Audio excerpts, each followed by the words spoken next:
Welcome to another episode of Last Week's Comics. Today I've got a decent sized stack of books here, plus one trade at the back. We're going to start this week with DCKO Knightfight, and it's terrible. This is a 4-issue series.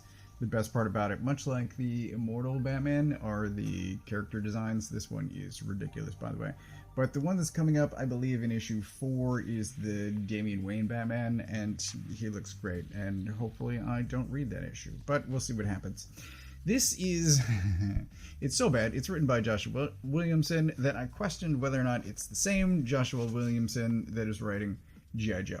Because clearly more effort is put into one than the other. But like I was talking about a couple of weeks ago with subtext, there's the exact same issue going on here. Everything is just text. There's nothing left to the imagination. There's nothing left for the reader to fill in. Any singular thought is just narrated via text box in these opening pages. And then another long-standing issue that I have is seemingly smart people acting like absolute idiots. So we've got the start of KO, whatever nonsense that is. And then Batman gets teleported to some alternate future, seemingly, where he's wearing this outfit, whatever. And then he runs into, immediately runs into some Robins, and then they call in their version of Batman, who is Dick Grayson. Suit's fine, no real comment. And then he talks, he says old man a lot, even though I'm pretty sure at this point he's older than Bruce Wayne because of time travel. But he talks about how great the future is and everything that he's done, and I'm like, this is great. I don't know why you are punching each other. This is dumb. But there's clearly a misunderstanding. There's clearly something neither one of these people understands, and instead of trying to work through it, they just start fighting. And it's the stupidest. It's so dumb. I'm a better Batman than you. This is the just blatant text that I was talking about. Oh. Anyway, this is a 4-issue series. The first 2 seemingly are about Dick Grayson. Issue 3 is about both Tim and Jason. Issue 4 seemingly about Damian. Like I said, the best part about it are the redesigned Robin aged up Batman suits, which you could just find online. You don't have to spend $4 to read a terrible comic. But hey, that's your choice if that's what you want to do. Up next, this is the other Joshua Williamson that I was just talking about. We have the start of Dreadnought War. This is part 1 of 5. It is coming out, I believe, every other week. And because I'm only... here's what I'll say. I've already signed up for the rest of the series, of the rest of the Dreadnought War, at least, and I had been reading G.I. Joe just one issue at a time. I'd read one issue. If it was good, I'd sign up for the next one. And I've been doing that for a year now. I was probably doing it back during the miniseries phase.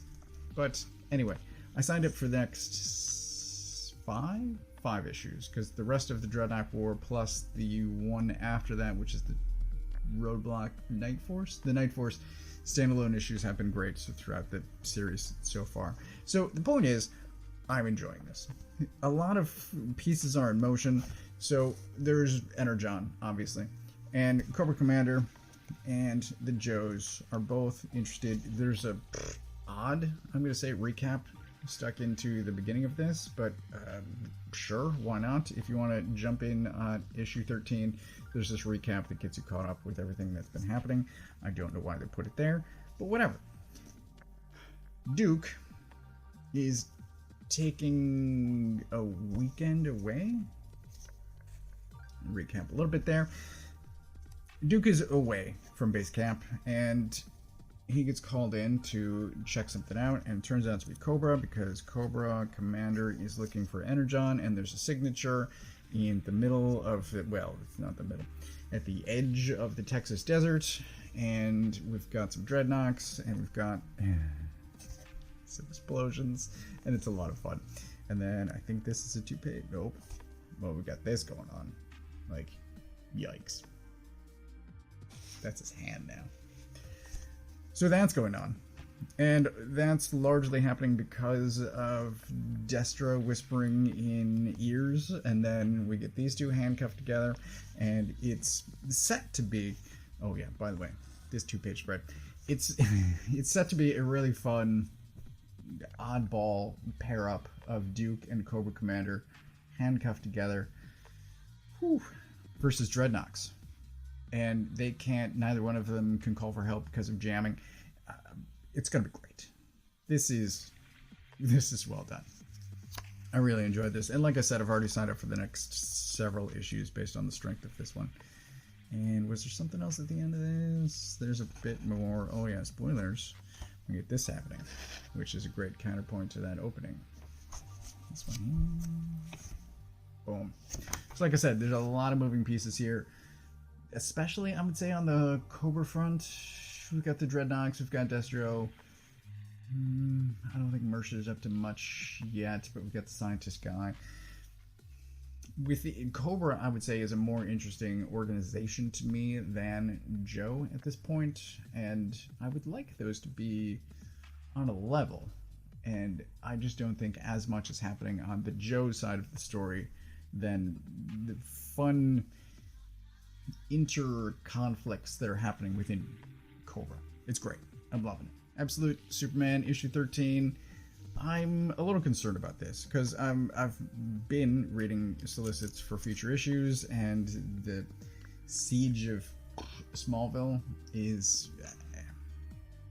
it's been building up for a while, right?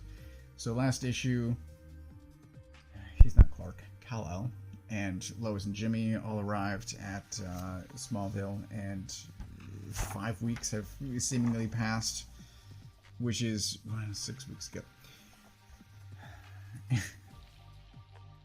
And I don't think Jimmy or Lois have changed clothes. Like, he's still in this thing. He's still in his Omega Man outfit, which is absurd. Anyway, there's a bunch of military Lazarus stuff that is attacking a very small town, and Superman is slowly going nuts, trying to keep everyone safe, and some shit goes down. But, like, the real Roz versus Superman conflict hasn't started yet. This is all opening salvo stuff that decimates an entire town. And there's a Brainiac twist that happens in here, and that's great too. I would like for the story to get on with itself. And I don't know if we have one more issue or two before this wraps up, but this is kind of like the Bendis era Marvel decompressed storytelling that's more annoying than good. It's still good, but I really just wish, much like the early issues of Absolute Wonder Woman, I just wish it would move at a faster pace, like get going. Anyway, I don't know what to say. I think I've signed up for 14, but this is another one where I'm getting it one issue at a time, and like I'm ready to drop it at any moment. At the complete opposite end of the spectrum is Gotham Academy. I haven't actually counted how many pages in here, but this it reads like it's a longer than normal issue. There's a lot that's happening in here as well. There's a lot of teen school drama stuff, conflict between sports teams. Really, not even opposite schools. It's tennis versus football, which blows my mind. Anyway, but there's a lot of teen drama happening in this, and it's really well written, and it's well done. And I hate this phrase because it's ultimately meaningless, but this is not something that's for everyone. And that sentence is applicable to everything, essentially. But this is not standard DC superhero stuff. This is in the pocket, and I bring this up often too, is in the Strange Academy or Wolverine and the X-Men. It's kids at a school that are in a superhero universe, and I tend to find that more interesting than the actual superheroics. I guess depending on who's writing it, but that's just me. And in addition to all of the teen drama stuff, we get Maps. She's awesome. And then we get some stuff happening at Arkham, which really, I think the next issue is going to be super interesting. We've got some Clayface, we've got some Scarecrow, we've got Mr. Freeze in here, and things are about to really kick off in a major way. And I'm fully on board for it. This is a 6-issue series that I'm already wishing gets extended, but it's incredibly well done. Art's phenomenal. Writing, I wish everything were written as well as this is. Speaking of great writing, Orphan and the Five Beasts, Bath of Blood. This is issue 2. It's a 4-issue series, and to back up a bit, the original Orphan and the Five Beasts was a 4-issue series. There are 5 beasts, as the title indicates, and I expected that within 4 issues, the main character Mo was going to have defeated the 5 beasts. That's not ultimately what happened. She defeated, I want to say, 3. Could be wrong, but I want to say 3. So there were 2 remaining, and years go by, I think 3 years ultimately, and it's fine, because as long as it gets complete, I'm on board for it. I'm on board for Stoko whenever I can get him. And so we get this series, and I'm like, okay, things are going to wrap up. We're going to beat the final beasts in this series, and I'm not sure that that's true anymore.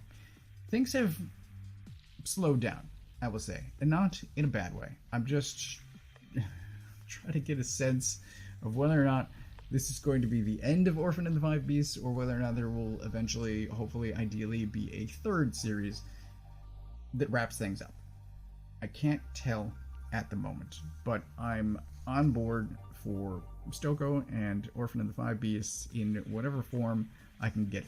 It's just that things are happening at a different pace than the first series, I think. I want to say the first series was pretty pedal to the metal, and in this there's some political intrigue that's happening, specifically with Mo and some former bandits. Really read the first series if you are at all confused. But there's this hand that can communicate by twisting its own veins into word balloons. It's absolutely insane. Anyway, I was talking about political intrigue. Mo gets hired by this woman in the tall hat, and it's a weird hat, I'll just say,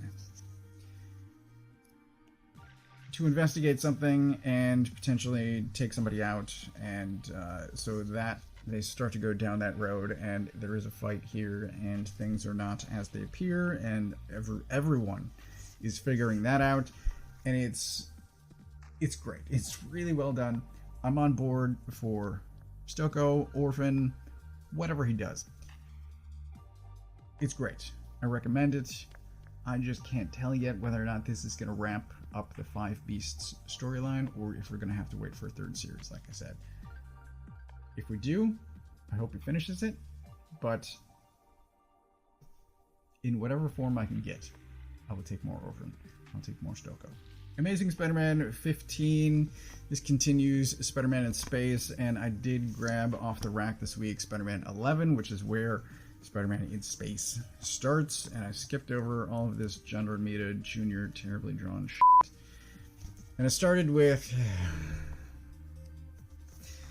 Peter hunkering in a cave, and it's well done. This is Pepe Larraz, and it's taking a well-established character out of familiar setting and putting him in space. It's great. I'm enjoying it. I'm fully on board for it. What I find weird, and this is across most fiction, is whenever something like this happens, you get one of these anime with a teen that travels to another world, and then they never think about their family or school or friends or things like that. So Peter is in space, and I think he, at one point in one of these issues, because I read them together, at one point he's dreaming about Aunt May, and at another point he's thinking he gets kissed and he's thinking about someone back at home. But like, he doesn't really, he talks about responsibility, but he's trying to level up strength wise in order to beat Hellgate, and I don't know what the hell Hellgate is because I'm not gonna go back and read those issues. But I am enjoying this. There's just like a little twitch at the back of my brain being like, shouldn't he think more about what's happening on Earth?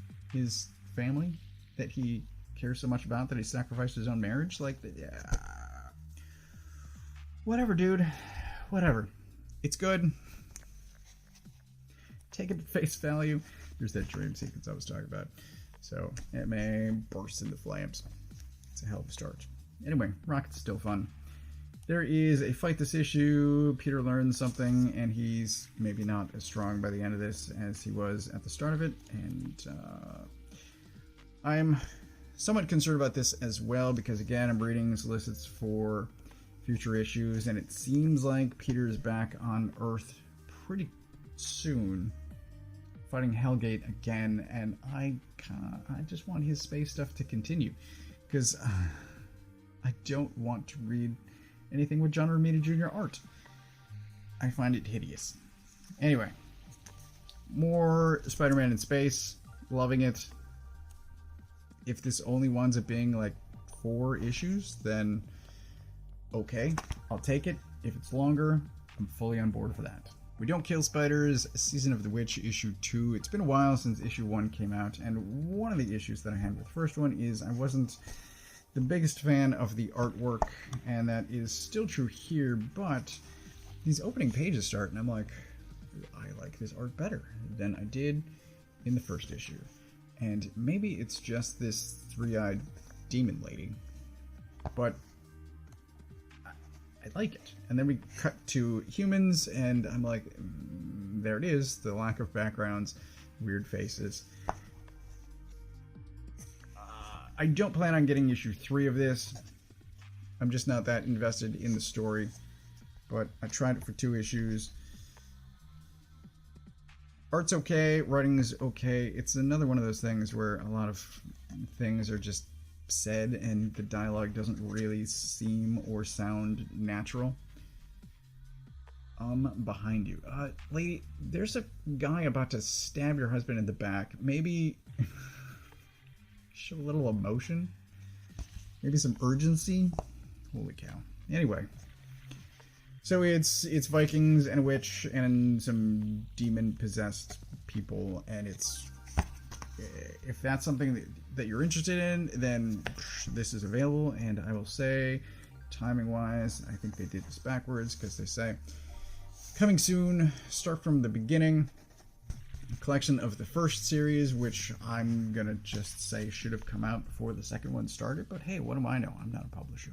Lastly, for this week, we have Big Ass Sword, which is a collection of short story. This is a hardcover from Rebellion, and Berg was waiting for my review before he bought a copy for himself, but it is a collection of short stories, so there are and table of contents and page numbers. Holy cow, somebody's paying attention. What I told him is that this is roughly like Headlopper with robots. We got this guy with a big sword, and on his belt he's got this skull that talks, and the art is chunky, I'll say. It's blocky. And the stories are largely okay. They're fine. None of them have much of sticking power at either an emotional or action level, I'll say. 2 of these I told the guys are great, and the rest are, they're okay. I have no complaints. It's just, I can't broadly recommend this. I will if you are super interested in this artist or in robots or trying things out, but I can't recommend it. It's not as good as I think it should be. I would want a bit more resonance or action, something like things that are going to stick in my memory is what I want. So right beside me on a shelf down there is The Wretch, which is kind of the same thing. It's a collection of short stories, all starring one character. But I remember those. Those have mental sticking power because of cool action and emotional resonance in those stories. So this doesn't have it. And it's good, but it's not great, and I wish that it were. So that is everything that I got this week. Of this, I don't know what is going to be pick of the week. Certainly this is worth mentioning. It's possibly Gotham Academy, which is going to blow my mind. But I will say, don't read this. I'm going to say ever. Just look at the pictures if you need to. G.I. Joe is great. Gotham Academy also great. And Orphan and the Five Beasts. I think, possibly, Stokoe is leveling up as a storyteller. Is what's happening here? Maybe? Because he's been great for a long time. I mean, look at Half Century War, or look at Dead Orbit. And he's very talented, both art and writing-wise. And I think he's possibly showing some restraint here with the political angle and that whole conversation with the T and the official and Mo. And I'm on board for it. Whatever's happening, I've said this a lot in this video already, but I'm on board for whatever he does. And there is a Twilight Zone issue coming up. I believe it's issue 3 that I'm getting as well. And I'm just a huge fan of James Stokoe. So anyway, this is everything that I got this week. I'm down overall on the number of titles that I'm getting on a monthly basis, but it's okay. I think I'm getting more good than not, which is what I like. So I think overall I'm batting at a higher average. Not great sports analogies. Anyway, this is everything that I got. I got all of this from my local comic shop. If you don't know where yours is, you can use this URL to find the one closest to you. Thank you for watching.